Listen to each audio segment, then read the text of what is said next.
नमस्कार दोस्तों, मैं डॉक्टर प्रिया दहिया जीवन आईवीएफ रोहतक से आपका इस एपिसोड में स्वागत करती हूँ।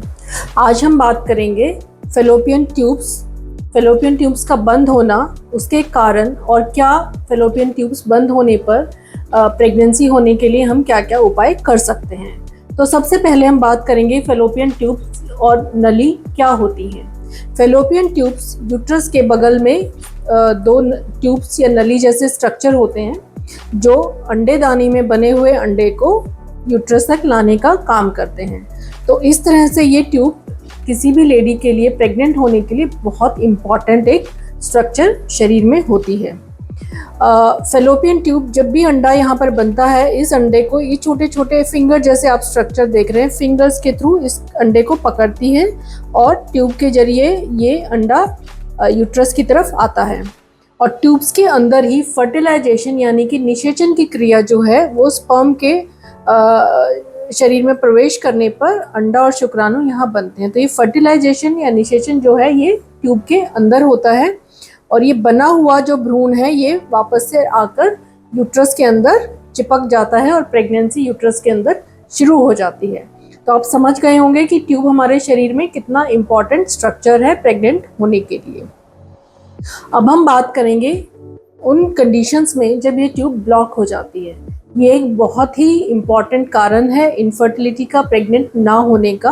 तकरीबन 25 से 30% जो कारण है वो ट्यूब में पाया जाता है, जिसकी वजह से कोई भी लेडी प्रेग्नेंट नहीं हो पा रही है। तो आपका एक सिंपल क्वेश्चन रहेगा कि ये क्यों होता है, क्यों ट्यूब बंद हो जाती है। तो जो सबसे कॉमन जो कारण है ट्यूब बंद होने का वो है इन्फेक्शन।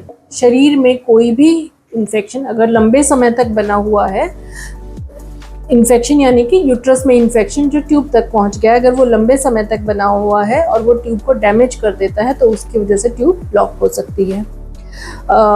जो इंडिया में हम जिन कारणों के बारे में बात करते हैं उसमें क्लैमाइडिया या और भी पेल्विक रीजन के जो वायरस और बैक्टीरिया हैं उसकी वजह से हो सकता है, या फिर टीबी जो एक कॉमन कारण है, यूट्रस का टीबी, बच्चेदानी का टीबी जिसको बोलते हैं, उसकी वजह से भी ट्यूब ब्लॉक हो सकती है। तो इंडिया में जब भी हम ट्यूबल ब्लॉकेज के बारे में बात करते हैं तो हमारा सबसे पहला जो इसका शक जाता है, हम उसको टीबी के लिए इवेलुएट करते हैं कि कहीं बच्चेदानी में टीबी तो नहीं हो गया है। बट टीबी के अलावा भी कुछ ऐसे बैक्टीरिया, कीटाणु इस तरह के होते हैं जो अगर प्रोलॉन्ग लंबे टाइम तक इन्फेक्शन वहाँ पर पड़ा हुआ है तो वो ट्यूब को बंद कर देते हैं। तो इसको नंबर 1 कारण हुआ इन्फेक्शन। नंबर 2 कारण है, कई बार आपको मान लीजिए प्रेगनेंसी हुई, अबॉर्शन हो गया, उसके बाद उसका किसी तरह का टुकड़ा या कतरा टाइप अगर ट्यूब के अंदर जाकर फंस जाता है तो उस वजह से भी ट्यूब ब्लॉक हो सकती है। तो ट्यूब ब्लॉक होने के बाद अब हम जानेंगे कि इसका पता कैसे चलता है। हम कैसे जान पाते हैं कि किसी भी लेडी को उसकी ट्यूब ब्लॉक है या खुली हुई है। तो इसके लिए एक सिंपल टेस्ट होता है जिसको हम HSG या हिस्ट्रोसाल्पिंगोग्राफी के नाम से जानते हैं। हिस्ट्रोसाल्पिंगोग्राफी, जब भी आप अपनी डॉक्टर के पास इनफर्टिलिटी का प्रॉब्लम लेकर जाते हैं तो हिस्ट्रोसाल्पिंगोग्राफी या HSG नाम का एक टेस्ट आपको एडवाइस किया जाता है। इस टेस्ट में वेजाइना के थ्रू डाई डाली जाती है। डाई यानी कि एक रंगीन कलर की दवाई, इसको डाला जाता है और एक साथ हम लोग एक्सरे लेते हैं।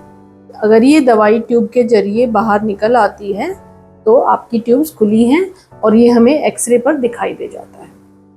तो इसकी रिपोर्ट जब आपको मिलती है तो उसके साथ आपको एक एक्सरे भी दिया जाता है और उस एक्सरे को जनरली पेशेंट को संभाल कर रखना चाहिए, क्योंकि जब भी आप डॉक्टर को दिखाने जाएंगे, 1 को 2 को 3 को जब भी आप जाएंगे तो उस एक्सरे के थ्रू डॉक्टर बहुत सारी इम्पॉर्टेंट इंफॉर्मेशन उसको मिलती है और उसके आपके आगे के ट्रीटमेंट के बारे में वो जान पाते हैं। अब एक्सरे हो गया, HSG हो गया और अब हमें पता चला कि आपकी दोनों ट्यूब बंद हैं। तो अभी हमारे पास क्या उपाय है।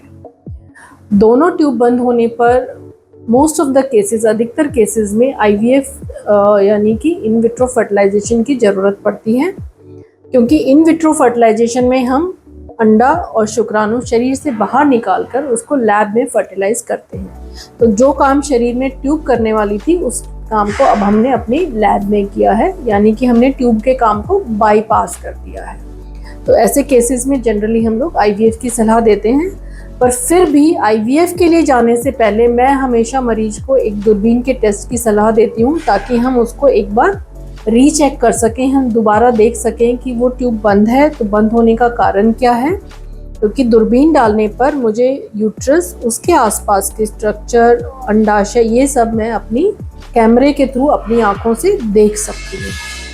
तो कोई भी डिसीजन लेने से पहले कि ट्यूब बंद है कि नहीं और उसका क्या कारण है, इसके लिए जनरली लेप्रोस्कोपी की सलाह दी जाती है।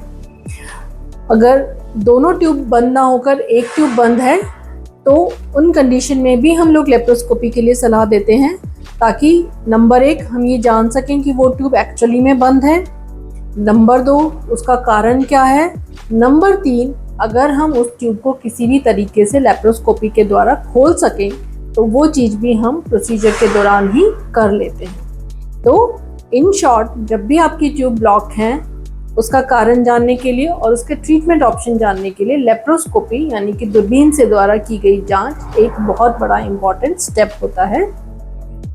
लेप्रोस्कोपी किस तरह से की जाती है, उसमें हम क्या क्या करते हैं, इसके लिए हम एक पूरा नया एपिसोड करेंगे जिसमें हम आपको डिटेल में उसके बारे में बताएंगे। जीवन आईवीएफ में आने के लिए, अपॉइंटमेंट लेने के लिए नीचे दिए गए नंबर पर आप कांटेक्ट कर सकते हैं। हम संडे को छोड़कर बाकी सब दिनों पर इस सेंटर पर उपस्थित रहते हैं। धन्यवाद।